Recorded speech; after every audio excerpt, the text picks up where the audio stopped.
Hello and very warm welcome. Dear students, today we will continue our previous topic which is about origin of angiosperms. Today we will seek help from phylogenetics that has contributed a lot to resolve this big picture.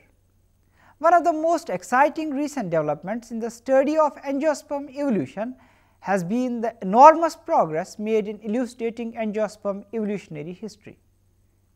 Figure depicts a summary tree of origin of angiosperms and angiosperm relationships.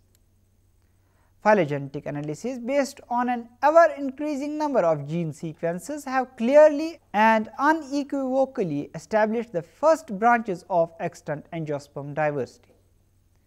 Many studies have revealed strong support for the sister relationships of Embryolaceae, followed by nymphaeals and then ostrobileals to all other extant angiosperms. In most analyses, the monophyletic Embryula is followed by water lilies or nymphaeals and Cabomberaceae and Hydatilaceae. Although a few investigations placed Embryolaceae plus nymphaeals as sister to all other angiosperms. Recent analyses involving complete or nearly complete plastid genome sequences have placed Embryula alone as sister to all other extant angiosperms. Although this now appears to be the favored topology, it should be confirmed using nuclear sequence data. An exciting recent molecular finding is the placement of Hydatilae in the nymphaeals. Hydatilaceae had been placed in the monocots, but molecular data revealed in a state that the family is part of the ever early diverging angiosperm clade nymphaeals with high support values. Hence, this is a dramatic phylogenetic shift. This result is important in that it greatly expands the morphological diversity encompassed by nymphaeals. For example, Rudall et al. In 2007 proposed that the most plausible interpretation of the reproductive units is that each such unit represents an aggregation of reduced unisexual apetalous flowers. This type is different from flowers of nymphaeals. However, Hydatilae has Ascidiate carpel development consistent with placement in nymphaeals. The placement of Hydatilae within nymphaeals raises the possibility that this clade was once far more diverse morphologically and increases the plausibility that the morphology of Archifractus could be encompassed by this clade as originally proposed by Friss et al. In 2003. After Embryula and nymphaeals, an ostrobileals clade of Iliaceae, Ostrobileaceae and Trimeniaceae is the subsequent sister group of all remaining angiosperms. Whereas these basal most branches are well supported and resolved relationships among the remaining major lineages of angiosperms have been unclear and difficult to resolve, with 3, 5, 9 and 11 gene data sets. These remaining angiosperms or mesangiosperms are Magnoliids, Chloranthaceae, Monocots, Ceratophyllaceae and Eudicots. Analyses of multi-gene data sets with adequate taxon sampling have provided strong support for monophyly of each of these clades of angiosperms. However, different analyses have depicted various relationships among these 5 clades with only weak support.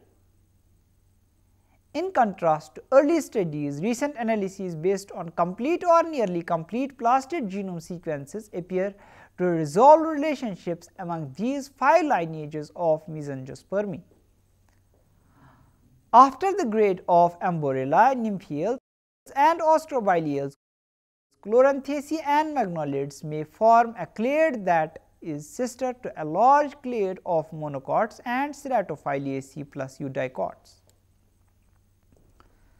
The clade of monocots as sister to the eudicots plus Ceratophyllum clade is strongly supported. Jensen et al. In 2007 also found that these relationships except that their initial analyses did not include Ceratophyllum. The first 3 living branches were relatively easy to recover in phylogenetic analysis, a result reported in some of the initial multigene analysis of angiosperms. These results suggested a more gradual diversification process or greater extinction at base or of the angiosperm tree. However, after some initial early experiments in angiospermy, the angiosperms rapidly radiated, yielding the 5 lineages of mesangiospermy. This is an exciting example of an important molecular insight into Darwin's abominable mystery.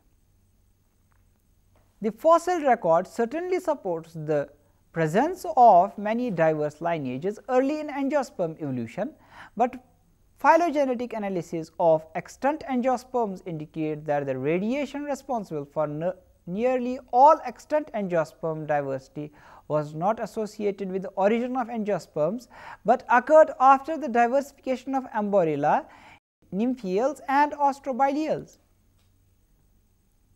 Now, let us discuss implications of phylogeny for the earliest angiosperms. A well-resolved phylogeny for extant angiosperms has been used as a framework in an effort to reconstruct the habit as well as other morphological features of the earliest angiosperm plants.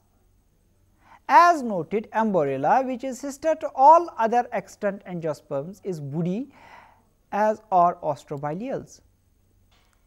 Anatomical and physiological features of Amborilla, which lacks vessel elements, and astrobiales, which have primitive vessel elements, considered intermediate between tracheids and vessel elements, prompted the hypothesis that the earliest angiosperms were understory shrubs, perhaps without vessel elements and with lower transpiration and stem water movement than in typical of most extant angiosperms.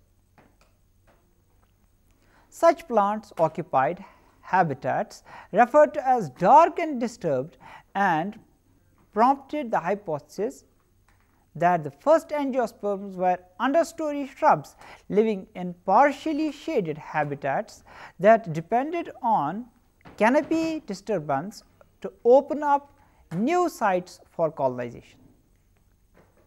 Outgroup comparisons favor a woody habit for the first angiosperms. Now, let us see molecular data and divergence times. Dating origin of the angiosperms.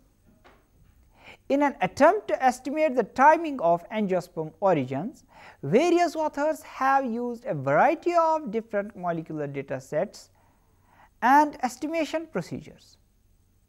Although the oldest angiosperm fossils date to 132 million years, molecular estimates have been somewhat older. In recent years, studies estimating the age of crown group angiosperms appear to be converging on estimates of between 140 and 180 million years.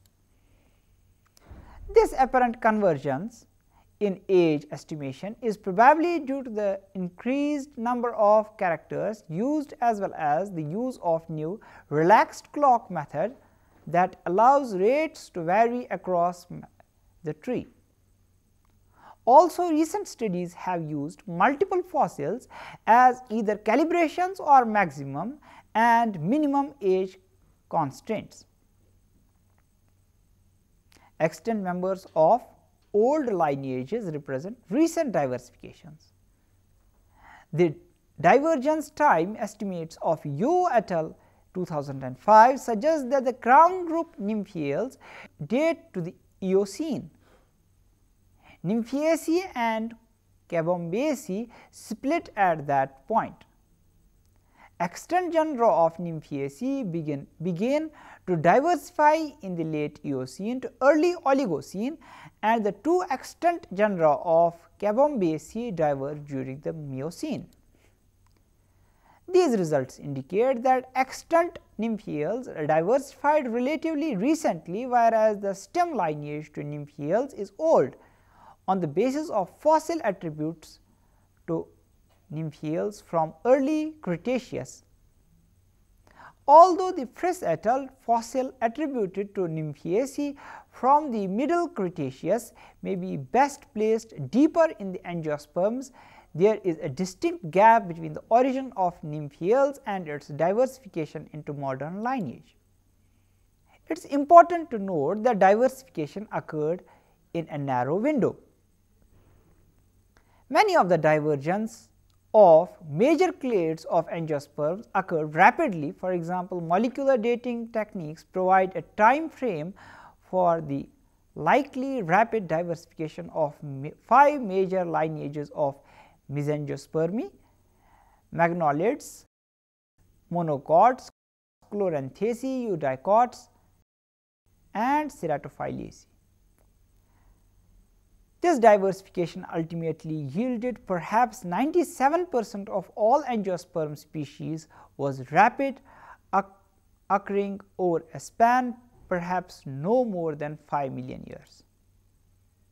In perspective, this span represents a time frame comparable to the rapid radiation of the Hawaiian silversword alliance, which putatively arose from North American ancestors 5 million years ago. Subsequent radiations within the clades of Mesangiospermi also occurred rapidly. For example, the saxifragales and rosid clades also diversified over similar and narrow time spans. The rapid diversification within the rosid may be of particular importance in that the inferred bursts of diversification correspond in timing with the rapid rise of angiosperm dominated forests, as suggested by the fossil record. The rosid diversification also corresponds to the diversification of several other lineages that apparently evolved in parallel with the diversification of angiosperm forests. A similar window of diversification is seen in the tree species in clades over than the rosids.